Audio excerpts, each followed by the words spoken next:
Good evening friend. मैं मनीष कुमार भोज आप सभी का अपने इस यूट्यूब चैनल पहाड़ एजुकेशन पर हार्दिक स्वागत करता हूं। दोस्तों, मैं आज आप लोगों के समक्ष समसामयिकी पर आधारित आज की हमारी श्रृंखला रहने वाली है। समसामयिक का आज का जो हमारा टॉपिक रहेगा वो फीफा वर्ल्ड कप से ये रहने वाला है।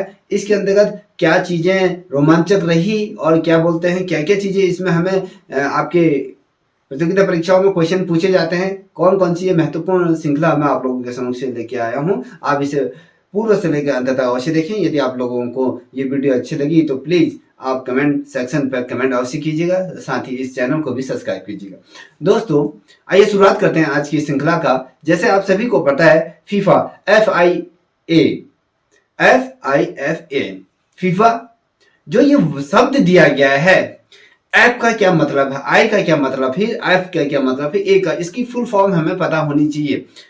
Federation international D football association इसका पूरा फुल फॉर्म है, जिसे आमतौर पर यदि हम बात करें फीफा के नाम से इसे जाना जाता है। देखिए, आपको इस पर से और कर दूं, जो फुटबॉल का ये अंतर्राष्ट्रीय ये नियंत्रण निकाय के रूप में इसे जाना जाता है। जैसे कि कोई ऑर्गेनाइजेशन होती है, उसका जो तमाम चीजें वो करता धरता जो रहता है, यही इसका एजेंसी के माध्यम से ये रहती है। जैसे हम कहते हैं बीसीसीआई, जो हमारा भारत में जो क्रिकेट का जो सबसे बड़ा ये बीसीसीआई का जो कार्यालय है, ये इंडिया में है। तमाम चीजें यहीं से ऑर्गेनाइजेशन की जाती हैं। अब हम बात करते हैं फीफा वर्ल्ड कप की। तो फीफा वर्ल्ड का जो मुख्यालय की अगर हम बात करें, कहाँ है ये, ज्यूरिख और क्या है, स्विट्जरलैंड के अंतर्गत ये स्थित है। अगर हम वर्तमान अध्यक्ष की यदि बात करें, गियानी इन्फेंटिनो करके इनका नाम है, ये आपको पता होना चाहिए। पूछा जा सकता है कि इनका अध्यक्ष कौन है, इसका पहला, ये तमाम चीजें पूछी जा सकती। अब अगर हम बात करूं फीफा की स्थापना किस वर्ष हुई, क्वेश्चन बनता है, तो आपको स्पष्ट तौर पर पता होना चाहिए कि 1904 में इसकी क्या हुई, स्थापना हुई थी। और लेकिन अगर मैं बात करूं, जब 1904 में इसकी स्थापना तो हो गई, लेकिन जो फीफा वर्ल्ड कप है, इसका जो आयोजन हुआ था दोस्तों, अगर स्पष्ट तौर पर कहूं तो ये 1930 में क्या हुआ था, इसका आयोजन वहां से होता रहा कंटिन्यू। 1930 से इसका आयोजन निरंतर आज तक होता रहा है। पहली बार अगर मैं बात करूं, इसका आयोजन उबरे देश में ये हुआ था, और इसका जो पहला जो विजेता रहा, ये उबे करके ये देश है, यही इसका क्या रहा, इसका विजेता भी रहा। जिस देश में इसका पहला संस्करण खेला गया था, वही देश इसका क्या रहा, विजेता भी उस समय ये रहा। आपको ये स्पष्ट तौर पे होना चाहिए। अब बात करते हैं, अगर हम बात करें इस बार 2022 का जो फीफा वर्ल्ड कप रहा, ये अपने आप में एक विशेष है, क्योंकि 2022 जो संस्करण है, ये कहें जो वर्ष है, इसमें 22वां संस्करण इसमें खेला गया। देखिए, 2022 कौन सा वर्ष चल रहा है, 2022वां ये चल रहा है। तो और इसका संस्करण कौन सा खेला गया, इस बार 22वां संस्करण इसके अंतर्गत किया गया, खेला गया। ठीक है। अब फीफा वर्ल्ड कप का जो आयोजन हुआ 2022 का, तो इसका आयोजन कहाँ हुआ, कतर के अंतर्गत इसका क्या हुआ था, आयोजन हुआ था। 20 से ये 18 दिसंबर तक ये चला। कितने दिन से कब तक चला, ये आपको इस पर से होना चाहिए। आपको पता होना चाहिए 20 से कब तक चला, ये 18 ये नवंबर तक चला ना, दिसंबर तक ये चला। 20 नवंबर से 18 दिसंबर तक चला। देखिए, ये इतना लंबा समय ये चला। अब बात करते हैं ये कहाँ हुआ था। देखिए, कतर की जो राजधानी है दोहा में इसका इवेंट का आयोजन यहाँ पर हुआ था। अगर दोस्तों, अगर मैं स्पष्ट तौर पे यहाँ से जो क्वेश्चन बनते हैं, तो आपको स्पष्ट तौर पर होना चाहिए कि इसका जो पहला क्वेश्चन बनेगा, तो पहला क्वेश्चन क्या बनेगा कि जो फीफा विश्व वर्ल्ड कप हुआ था, ये किस तिथि से कब तक इसको हुआ था, इसका आयोजन हुआ था। तो आपको बताना चाहिए कि 20 नवंबर से आपके 18 दिसंबर तक इसका क्या किया गया, आयोजन किया गया। इस बार जो फीफा वर्ल्ड कप है ना दोस्तों, इसका जो शुभ अंकन या कहें इसका जो शुभ संदेश जो होता है, किसी भी, जैसे हम अगर बात करें, जैसे आपका ओलंपिक होता है तो उसका शुभांकरण भी होता है। तो इस बार जो फीफा विश्व वर्ल्ड कप रहा 2022 का, तो इसका जो शुभांकन था, लाइव को आधिकारिक तौर पर इसका शुभांकन बनाया गया। अब लाइव, देखिए, एक होता है LIFE, लाइव होता है, तो अब लाइव की ये बात कर रहा हूँ। लाइफ वो नहीं होते, जीवन वो नहीं, और लाइव का इसका मतलब क्या है, इसको बता दो। ये जो लाइव है ना, ये एक अरबी शब्द से लिया गया हुआ ये शब्द है। ठीक है।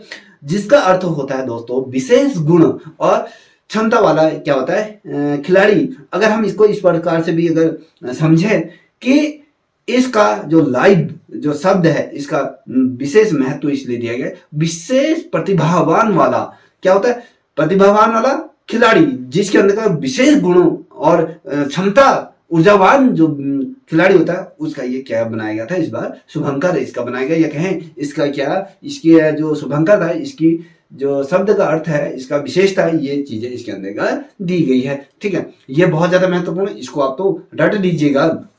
अब बात करते हैं दोस्तों आगे, इसको अगर बढ़े तो जैसे आपको पता है कि इस बार जो ये फीफा वर्ल्ड कप 2022 जो हुआ था, ये भारत के लिए भी गौरवान्वित करने वाली ये बात है, क्योंकि यहाँ पर अगर मैं बात करूं भारत की सुप्रसिद्ध जो अभिनेत्री है दीपिका पादुकोण के द्वारा इसका जो वर्ल्ड ट्रॉफी थी ना, इसकी जो फीफा वर्ल्ड कप का जो ट्रॉफी थी, इसका अनावरण किसके द्वारा किया, भारतीय मूल की जो अभिनेत्री है ये आपकी दीपिका पादुकोण, ये पहले इतिहास में ऐसी पहली महिला बन गई है भारत की जिन्होंने फीफा वर्ल्ड कप का अनावरण किया गया था। ये यहाँ से क्वेश्चन बन सकता है। अगर मैं बात करूं 22वें जो फीफा वर्ल्ड कप हुआ था उसका जो नारा था no is all, now is all, इसका क्या था, ये इसका नारा दिया गया था, सब कुछ है, सब कुछ है। ठीक है, सब कुछ है का मतलब क्या होता है, इसको देखिए, इसका अर्थ जब होता है, जब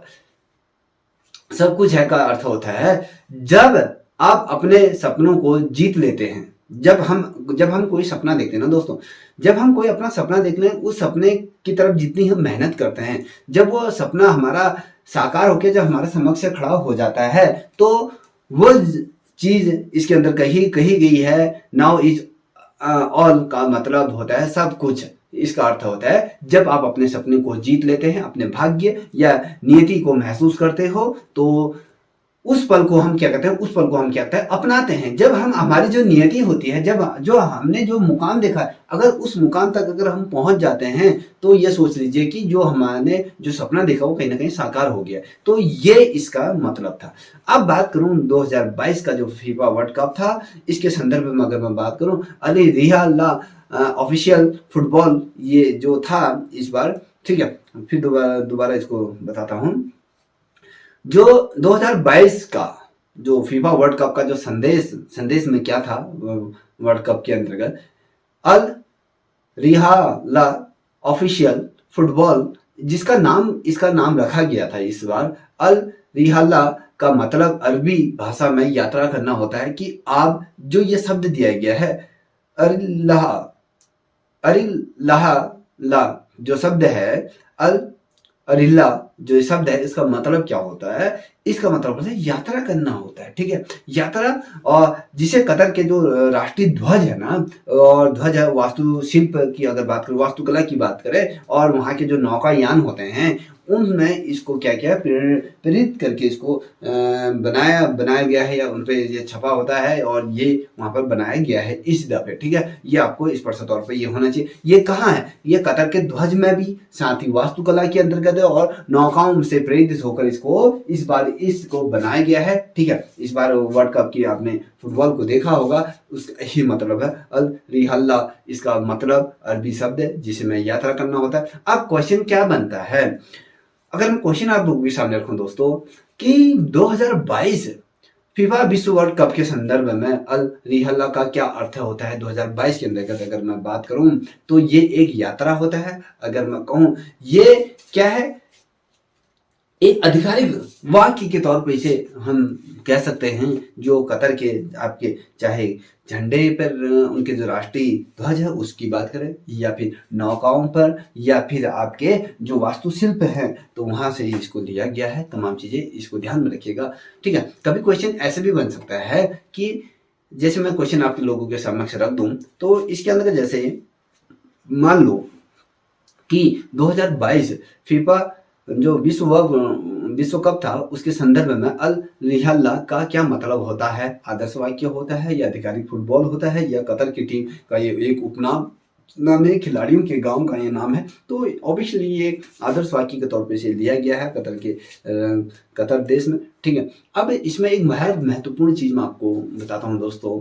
देखिए जो कतर में जो ये हुआ था, और सबसे बड़ा एक चीज नोट कर लीजिएगा, ऐसा पहला देश ये बन गया है जो अरब देश, एक ऐसा अरब देश बन गया है जहां पर इतना बड़ा विश्व का जो फीफा वर्ल्ड कप को आयोजन इस बार एक अरब देश में ये किया गया है। पहला ये देश बना कतर का जो ये प्रतीक चिन्ह है, अगर मैं बात करूं, देखिए कतर का जो प्रतीक चिन्ह है, इस वर्ष का जो प्रतीक चिन्ह का डिजाइन जो रखा गया था, पारंपरिक जो ऊनी शॉल जैसा इसको दर्शाया गया था। पारंपरिक क्या है, ऊनी शॉल जो होता है ना, जिसे हम ओढ़ते हैं, जैसे सर्दियों के महीनों के दौरान क्या होता है, दुनिया भर में जो पुरुष महिलाएं जो इस शॉल को ओढ़ती हैं, तो उस पे इसको ये उसके प्रतीक के तौर पे इसे रखा गया है। इसको ये डिजाइन बनाई गई है, या कहें जो डिजाइन है पारंपरिक ऊनी शॉल जैसा ही दिखाई देता है, मगर दिखाई देता है उसी तरह, जिसमें सर्दियों के महीनों में हम क्या कहते हैं, दौरान जब हम अरब दुनिया भर में जो पुरुष और महिलाएं इसको क्या करती हैं, पहनती हैं। और इस साल की सबसे बड़ी विशेषता ये रही, जो ये फीफा वर्ल्ड कप की बात कहूँ दोस्तों, तो इस साल ये जो सर्दियों में ही इस विश्व कप का क्या हुआ था, आयोजन हुआ था। सर्दियों में ही इसका क्या किया गया था, आवरण किया गया था। अब देखिए इसमें सबसे महत्वपूर्ण जो बात यहाँ पर आप लोगों के समक्ष रखूं, तो फीफा जो वर्ल्ड कप था ना 2022 में, इस बार टोटल 32 टीमों ने इसमें सम्मिलित हुआ। अब 32 टीम आता तो 32 देश ने इसमें प्रतिभाग किया था। जो संयुक्त राज्य अमेरिका की अगर मैं बात करूं, जो संयुक्त राज्य अमेरिका और मैक्सिको कनाडा में ये आयोजित होने वाला जो 23वां जो वर्ल्ड कप होगा ना, वो होगा आपका 2026 में होगा। और फीफा वर्ल्ड कप में इस बार जो 32 टीमों ने प्रतिभाग किया था, अब 2026 में ये बढ़कर कितने हो जाएंगे आपके, अगर मैं बात करूं तो ये यहाँ पर हो जाएंगे 48 टीम यहाँ पर इस बार 26 में हमको देखने को मिलेंगे। तो यहाँ पर अगर मैं बात करूं तो इस बार जो 32 टीमें हैं, तो उनको अल्फाबेटिकल के आधार पर इसमें क्या किया गया था, इसको डिवाइडेड किया गया था, ठीक है, ABCDEF करके इसमें 32 टीमों को इसमें विभाजित किया गया था, ठीक है। ये महत्वपूर्ण ये है, आपको पता होना चाहिए इस बार फीफा वर्ल्ड कप में कितने देशों की टीम में, कितने देशों ने इसमें प्रतिभाग किया, कितने टीमों ने इसमें प्रतिभाग किया, क्वेश्चन बनता है। तो आपको स्पष्ट तौर पे पता होना चाहिए कि दोस्तों इस बार टोटल 32 देशों ने इसमें प्रतिभाग किया, या 32 टीमें इसमें प्रतिभाग हुई। 2026 में ये फीफा वर्ल्ड कप कहाँ आयोजित होने वाला है, क्वेश्चन पूछा जा सकता है। तो जो संयुक्त राज्य अमेरिका, मैक्सिको और कनाडा में ये आयोजन इनके द्वारा ये होने वाला है। और यहाँ पर ये जो 32 से बढ़कर क्या हो जाएगा, 48 ये टीमें हो जाएंगी। और फीफा वर्ल्ड कप 2022 जो अर्जेंटीना ने जीता, अर्जेंटीना ने फ्रांस को क्या हुआ था, पेनल्टी जो शूट राउंड होता है ना, पेनल्टी शूट राउंड के अंदर 4-2 से इसमें क्या करा दिया, इसे हरा दिया, ठीक है। इस बार जो जीत के साथ अर्जेंटीना इस बार क्या हुआ है, ये फीफा वर्ल्ड कप जो जीतने वाली जो ये टीम तीसरी बार की टीम बन गई है। इसने अगर मैं बात करूं, जो अर्जेंटीना इससे पहले 2 दफे ये फीफा वर्ल्ड कप जीत चुकी है, और अर्जेंटीना को जो 36 साल बाद ये फिर दोबारा ये टाइटल को होल्ड करने का ये मौका मिला, इस देश को गौरवान्वित करने का मौका मिला, ठीक है। अब अगर मैं बात करूं, जो अंतिम बार इन्होंने जो जीता था ना दोस्तों, कब जीता था, 1986 में इन्होंने क्या किया था, फीफा वर्ल्ड कप को जीता था। और इससे पूर्व कब जीता था, अभी मैं उसको डिटेल में समझा दूंगा आपको, ठीक है। अब फ्रांस के जो कालियन एम्बाप्पे जो थे, उन्होंने पूरे मैच के दौरान क्या करा, पूरा दमखम से फ्रांस की टीम को क्या किया था, होल्ड करके रखा था, अपने कंधों में इसको बरकरार रखा, इस प्रतियोगिता में बनाए रखा। होता है ना, कभी आपने क्रिकेट में देखा होगा कि एक ही जो बैट्समैन होता है और वही पूरे मैच को एक तरफा जिताता हुए ले जाता है, और दुर्भाग्यवश कैसा होता है कि उसने बहुत अच्छे रन बनाए हैं और बहुत बढ़िया तरीके से बैटिंग करी, मगर जब बॉलर की बारी आती तो कहीं ना कहीं फिसड्डी साबित हो जाती। तो इस बार इन्होंने क्या किया था, पूरी अर्जेंटीना की टीम को इन्होंने क्या कि जो एम्बाप्पे जो रहे, इन्होंने पूरे अपने दम पर फ्रांस की टीम को प्रतियोगिता में बनाए रखा। और साथ ही देखिए इन्होंने जो हैट्रिक भी, इन्होंने 3 गोल दन ये दागे। तो जो ये 3 हैट्रिक इनके द्वारा की गई थी, ये भी कहीं ना कहीं फ्रांस को जीत की तरफ नहीं ले गई, या कहें ये जीत जो हैट्रिक थी इनकी भी ये किसी प्रकार से काम नहीं है। देखिए अर्जेंटीना ने जो पहली बार जो फीफा वर्ल्ड कप जीता था वो साल था आपका 1978 में ये फीफा वर्ल्ड कप इन्होंने जीता था। और सबसे अधिक अगर क्वेश्चन बनता है कि सबसे अधिक किसने इस टाइटल को होल्ड किया, कौन सा ऐसा देश रहा जो सबसे ज्यादा इसके विजेता रहा, तो ये दोस्तों ये ब्राजील रहा। 5 दफे ब्राजील ने फीफा वर्ल्ड कप को क्या करा, अपने कंधों में होल्ड करके रखा, या कहें अपने देश में इसको होल्ड करके रखा। अगर बात करूं इस बार पुरस्कारों की तरफ अगर देखें, गोल्डन जो बॉल अवार्ड है ना वो किसे मिले, लियो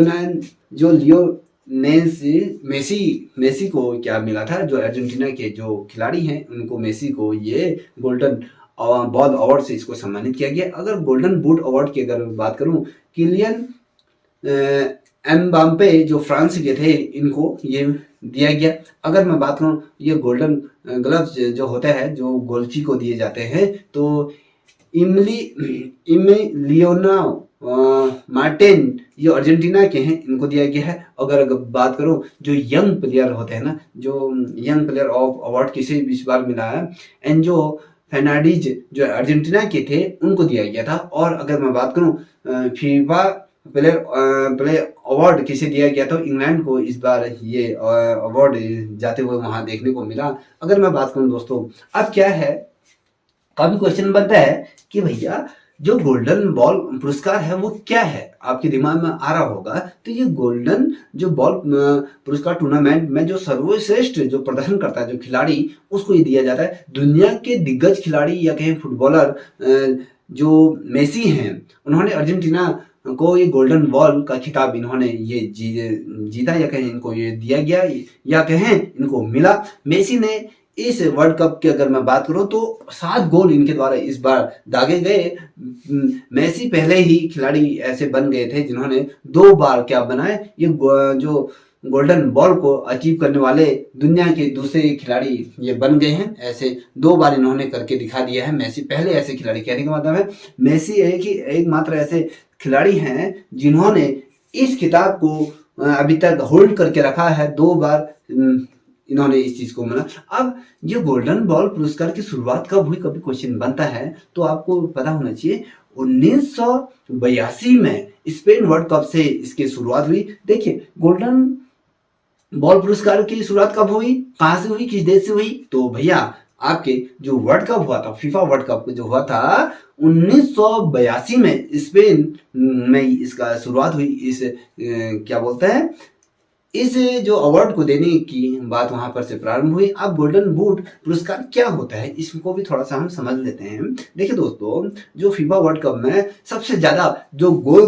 दागते हैं ना दोस्तों, जो सबसे ज्यादा गोल दागा जो प्लेयर को क्या दिया जाता है, गोल्डन बूट ये दिया जाता है। अब बूट का मतलब जाता है, अब जो बॉल को जो किक मारेगा ना वो आपके जो शूज होता है उसी से मारता है, तो इसको बूट दिया जाता है। तो इस बार जो एम्बाप्पे जो थे उन्होंने इस बार फ्रांस की तरफ से सर्वाधिक 8 गोल यहाँ पर इनके द्वारा ये दागे गए। तो मान लीजिए इस बार ये सर्वाधिक तौर पे सबसे ज्यादा गोल दागने वाले ये थे। उसके बाद मेसी थे जिन्होंने 7 गोल दागे, ठीक है, ये महत्वपूर्ण है। अब एम्बाप्पे को सिल्वर बॉल अवार्ड भी यहाँ पर दिया गया है, ठीक है, इतना ध्यान में रखना है। देखिए इनको 2 चीजें दी गई हैं, पहले तो स्पष्ट तौर पे होना चाहिए, आपको एक गोल्डन बूट दिया गया है, साथ ही इनको क्या दिया गया है, और सिल्वर बॉल अवार्ड भी इनको यहाँ पर दिया गया है। अब गोल्डन ग्लव जो होते हैं ना, ये पुरस्कार क्या दिया, अब ये क्या होता है, इस पुरस्कार को जो पूरे टूर्नामेंट में जो सर्वश्रेष्ठ जो गोलची होता है ना, भैया मैं यहाँ से गोल रोकूंगा, मैं यहाँ से गोल रोकूंगा, जो करता है ना, जो गोल रोकता है, तो उसको दिया जाता है। 2022 के वर्ल्ड कप में जो अर्जेंटीना के एमिलियो मार्टिन थे उनको ये पुरस्कार दिया गया था। थोड़ा उच्चारण में अगर तुम्हें लगता है थोड़ा गलत है तो इसको माइंड मत कीजिएगा।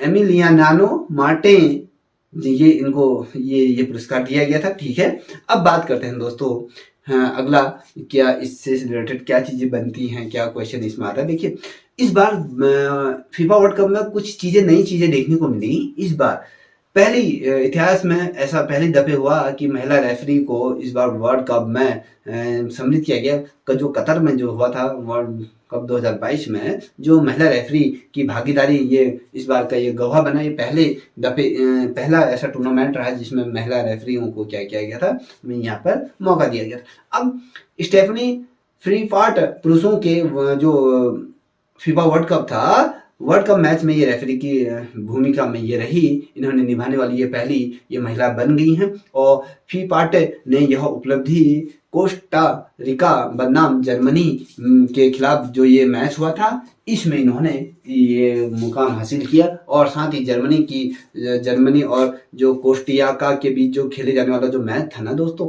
उसमें जो फीफा वर्ल्ड कप के इतिहास में पहली दफे 3 महिलाएं इस बार मैदान पर देखने को मिली। कौन थी 3 महिलाएं? जो रेफरी के तौर पे ये थी। तो अब किस किस देश से बिलोंग करती थी ये भी बता दें। देखिए, फ्रांस से स्टेफनी फ्रैंकफर्ट के साथ जो उनकी जो साइड थी ना, और रेफरी जो रही है उनका ना नूजा बैक ये थी। और मैक्सिको को कैरेन डिजाइज फुटबॉल ग्राउंड में ये बतौर रेफरी के तौर पर ये रही, इन्होंने अपनी भूमिका निभाई। और इन 3 महिलाओं ने इस बार क्या कर दिया, पूरा इतिहास ही रच दिया। फीफा के इतिहास में अगर मैं पहली बार ऐसा हुआ है जब तीनों महिलाओं एक ही साथ एक ही मैदान पर ये उतरी, ठीक है, और इन्होंने बतौर क्या रेफरी की यहाँ पर भूमिका निभाई। अब थोड़ा सा इसमें दिलचस्प वाले क्वेश्चनों को देख लेते हैं। देखिए, अगर मैं बात करूं, पहला जो मैच कतर और इक्वाडोर के बीच अल्बायत स्टेडियम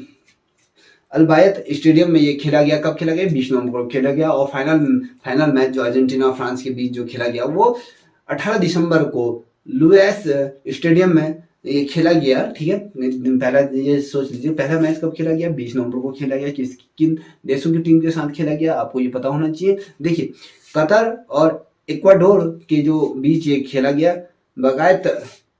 बायत ये स्टेडियम था, 20 नवंबर को खेला गया। और फाइनल मैच अर्जेंटीना और फ्रांस के बीच खेला गया। कब खेला गया? ये 18 दिसंबर को लुसेल स्टेडियम है, वहां पर खेला गया। और जो विजेता जो टीम रही इस बार, इसको क्या मिला, इसको भी थोड़ा सा देख ले। यहाँ पर जो अर्जेंटीना की जो टीम को इस बार 347 करोड़ रुपए यहाँ पर इनको मिले। 347 करोड़ यहाँ पे इनको मिले। साथ ही 18 कैरेट की यहाँ पर सोने की चमचमाती इनको क्या मिली, ट्रॉफी भी यहाँ पर इनको मिली। और ट्रॉफी का अनावरण की बात मैंने इससे पूर्व आपको बता दिया था कि भैया ये भारत के इतिहास में ऐसी पहली दफे एक ऐसी महिला को ऐसा सौभाग्य मिला जिन्होंने स्पेन के जो फुटबॉलर इक्यार कैसिलार के साथ इन्होंने रविवार को किया गया था, जो अर्जेंटीना के फ्रांस के बीच जो मैच हुआ था उससे कुछ देर पहले कतर में क्या किया है, इन्होंने इस वर्ल्ड कप के जो ट्रॉफी का क्या किया था, अनावरण किया था। कौन थी? दीपिका पादुकोण हमारे भारत से। देखिए, ये बहुत बड़ा क्षण था हमारे लिए। अगर मैं बात करूं भारत से किसने इस वर्ल्ड कप में अपना प्रतिनिधित्व किया, किसको आमंत्रित किया गया था, ये कौन से शख्सियत थे, आपको ये भी पता होना चाहिए। देखिए, जो उपराष्ट्रपति है ना, जगदीप धनखड़ ने इस बार क्या किया था, जो फीफा वर्ल्ड कप में जो ओपनिंग सेरेमनी होती है ना, उसमें भारत का इन्होंने क्या किया, प्रतिनिधित्व किया। और भारत ने जो फीफा वर्ल्ड कप की जो ओपन सेरेमनी होती है उसमें हिस्सा लेने के लिए यहाँ से न्योता भेजा था। और देखिए, ऐसे में जो हमारे जो उपराष्ट्रपति थे ना, जगदीप धनखड़ ने अपनी जो ओपनिंग सेरेमनी में भारत का क्या किया था, यहाँ पर इन्होंने प्रतिनिधित्व करा। ये बहुत बड़ी बात है। अब देखिए, क्वेश्चन बनता है 2026 का फीफा वर्ल्ड कप की अगर मैं बात करूं तो अमेरिका, मैक्सिको और कनाडा में ये आयोजित होने वाला है। ये बहुत ज़्यादा महत्वपूर्ण है, इसको आप बहुत ध्यान से इस सीरीज को समझें। यहाँ से आपके बहुत ढेर सारे क्वेश्चन बनेंगे। देखिए, अर्जेंटीना क्या है? अर्जेंटीना दक्षिण अमेरिका में ये स्थित एक देश है, ठीक है। कहाँ है अर्जेंटीना? अर्जेंटीना आपके दक्षिण अमेरिका में स्थित एक ऐसा देश है जिसकी जो, अगर मैं बात करूं दोस्तों, जिसकी जो राजधानी ब्यूनस आयर्स है। और ब्यूनस आयर्स का प्लान जो नदी के किनारे ये बसा हुआ है। अर्जेंटीना घास के मैदान को अम्पा कहा जाता है, ये आपको पता होना चाहिए। देखिए दोस्तों, जो ये श्रृंखला मैंने आप लोगों के समक्ष रखी, ये अत्यंत महत्वपूर्ण है आपके परीक्षा के मद्देनजर भी, और आपके जो तमाम ये हेल्पफुल ही रहेगी आपके लिए। यदि आप लोगों को ये वीडियो पसंद आई हो तो प्लीज इस चैनल को लाइक शेयर सब्सक्राइब अवश्य करें, साथ ही अपने दोस्तों को भी साझा करें। तब तक के लिए इतना ही। जय हिंद, जय भारत, जय उत्तराखंड।